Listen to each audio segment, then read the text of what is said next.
Welcome to the European Parliament in Brussels for this special edition of the interview on France 24 as EU leaders gather in Brussels on Thursday for what has been hailed as a make or break summit. I'm joined by the President of the European Parliament, Martin Schulz. Mr. Schulz, thank you very much for having us here at the European Parliament. Now, this is a make or break summit. We're being told there have been 19 summits in the last 2 years, and each time we were promised that they would deliver, that they would change the face of Europe, that they would equip Europe with the right instruments to fight this debt crisis. Are we going to be disappointed on Friday night? I hope we will not be disappointed. We need solutions, and I think we need not solutions on a long term. The whole debate about the constitution of Europe, about the constitutional question, the political union, the structure of the institutions, these debates are for sure interesting, but they are not leading to concrete solutions. Not about the debt crisis in Italy and in Spain, about the spreads, increasing spreads, especially for Italy.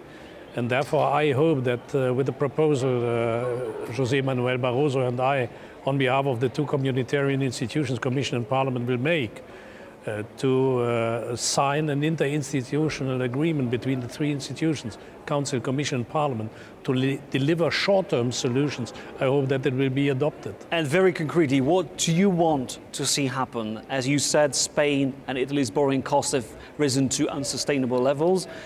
You need quick action. What do you want to do? My proposal is the proposal of the European Parliament. We are in favor of Eurobonds, but taking into account the very firm stand of Angela Merkel, even today in the German Bundestag, that's finished. It's not meaningful to discuss longer about Eurobonds as a short-term solution, but a redemption fund or a banking license for the European Stability Mechanism could help such countries. Monti made the proposal that a part of the sovereign debt, the part which is covered by the rules of the Maastricht Treaty, 60%, could be financed with exceptional conditions on the basis of the stability mechanism. These are for sure meaningful proposals, and they should be discussed. But here I doubt that there will be a conclusion on the summit. Therefore, you sound rather pessimistic regarding short-term solutions. No, markets on Monday might be disappointed again. Markets need another thing. They need not only money and messages for hope for future. They need sustainable and reliable decisions. They need, to be short, confidence. The problem is that the European Union, you mentioned yourself, the 19th summit, I count differently. For me, it is a silver summit, the 25th summit since the beginning of the crisis, with historical breakthroughs, with conclusive decisions, with whatever we listened to during the last 2 years. The reality is it became worse and worse. And now, what's the reason, therefore? I think investors have no trust in the sustainability of decision-making in Europe. And this is my conclusion looking to the United States. The United States have a higher sovereign debt and a lower growth. But nevertheless, investors go to the dollar area. Why? Because there's one government taking one decision, and the decision is reliable. There is one central bank taking one decision, and the decision is clear. And what have we in Europe? We have a strong currency, we have a strong single market, we are a strong competitor in the world with 17 governments. That's our problem. You mentioned the German Chancellor, Angela Merkel. She reiterated her refusal to see the creation of Eurobonds, mutualization of Europe's debt. Has Angela Merkel become a problem for Europe? The situation of the Federal Republic of Germany is a little bit contradictory. On one hand, Germany is guaranteeing around 400 billion euros for the stability mechanism. Plural, EFSF plus ESM, altogether is around 400 billion euro, guaranteed by the German taxpayers to finance partially the debt of risk states in Europe, Spain, Greece, Ireland, Portugal. And now, on the other hand, the Chancellor says we are against the mutualization of debt. of the debt, sovereign debt. But this is happening. So this is the contradiction I don't understand. And because it is existing, I hope that the contradiction will be solved. And sooner or later, Germany will recognize that for a limited time, we must really discuss to help each other, even by paying partially the debt of our neighbors. The Germans know very well the stabilization, for example, of Italy is also stabilization of the German export market. The car producers in Spain, for example, SEAT, is a 100% daughter of Volkswagen. German steel exporters export 8% of their steel exports to Italy. So the Germans are well advised to contribute to stabilize the Eurozone and the single market of the European Union. Martin Schul, you are from Germany yourself, but you're a socialist, you belong to the socialist family. Your ally, François Hollande, won the French presidential election on a pledge to shift the focus from austerity to growth. Has he succeeded? I think yes. Tomorrow we will, for the first time, recognize that in parallel to the reduction of sovereign debt, of fiscal discipline, we need investment in growth. And 1% of the GDP of the European Union, 130 billion euros, as a growth compact, as it is called, as a part, as an element of what I mentioned, we will suggest as interinstitutional engagement of the three institutions is an enormous amount. Therefore, I think, yes, the first step is done. You say it's an enormous amount, 130 billion euros, it's estimated, but when you look at what is being put on the table, these are measures that were already agreed before. There's a recapitalization of the European Investment Bank, the unused structural funds. That doesn't look too impressive to me. That doesn't look new, at least. This is an error. It was everything agreed, and let's get back to what you mentioned, 19th summits. During these 19th summits, everything was agreed. And was it realized? The answer is no. Now it is put in a package. And that's what we wish to see, Barroso and I.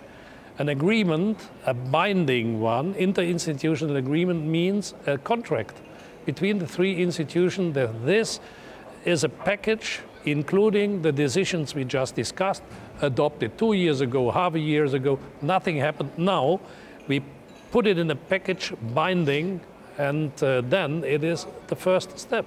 The figure 130 billion is the result of so-called leverage effects, which are quite complicated to understand. But let me put a very simple question. Do you think this is enough to stimulate growth across Europe? This stimulus package, will it work? Will it create jobs? That's what our viewers want to know. The creation of jobs and growth is always a combination of different things. It is first of all trust of investors to invest in an economy. And I repeat what I said, we must regain trust by reliable decisions. And now I repeat what I said. We adopted a lot of things, but we never realized it. We never stick to what we adopted. This is not leading to trust. If we now try to regain trust and confidence of investors by saying this is a package which will be applied in a foreseeable time, then we will attract, I'm sure, private investments. And why? Your question, I see your skeptical view. It's quite easy. The European Union remains to be the richest part of the world. Why people don't trust to us that we can recover, that we can regain, that we can really relaunch our economy? The answer is quite easy. Because we promise everything and we never stick to what we promised. And the first step we must do now is to do what we promised.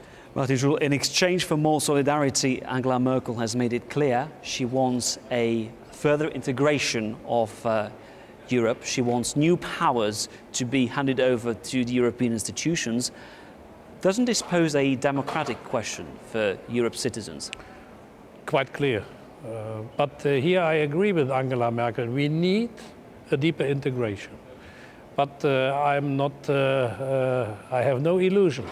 Exactly in the moment we need more integration, I know that an overwhelming majority of people in Europe is hesitating. Because if you have a European finance minister That would be the European Commission, an unelected institution. Doesn't that pose a problem? Yes, absolutely.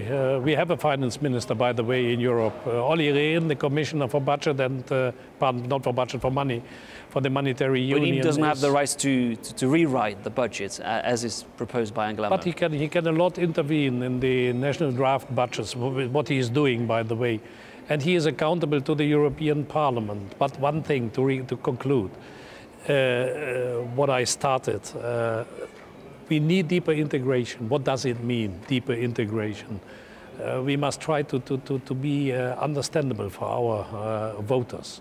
Deeper integration means the European Union takes over responsibilities until today in the hand of the member states. They are transferring responsibilities to Europe. What they did, for example, trade. International trade relations of the European Union is a European item. Agriculture is a communitarized item. There is no French national agriculture. It's European. And that's reasonable because in a worldwide competition, Europe will not survive on the basis of the member state. I tell you a joke of Jean-Claude Juncker. Juncker tells always to people, once a year I meet Hu Jintao, the Chinese Secretary General. Then I take him and say, who? You and me, with our 1.3 billion inhabitants, we are a world power. And that's true. China and Luxembourg together is a world power. But when Hu gets back to Beijing, he has still 1.3 billion inhabitants, and Juncker, 500,000. This is the reality of Europe in the 21st century. Therefore, we need a transfer of responsibilities on the European level, and for such responsibilities, we should say the truth to people. We need a government in Europe, with the European Parliament voting the government and, in case of necessity, replacing the government. That's the truth. And then people can make the choice if they wish it or not. But we should say the truth. But, and now the answer to Angela Merkel, such a debate is interesting, but solves no debt crisis in Italy and in Spain for today. Martin Schulz, President of the European Parliament, thank you very much for talking to us. Thank you. Thank you for watching this edition of The Interview from Brussels. Let's cross over to Paris for more news.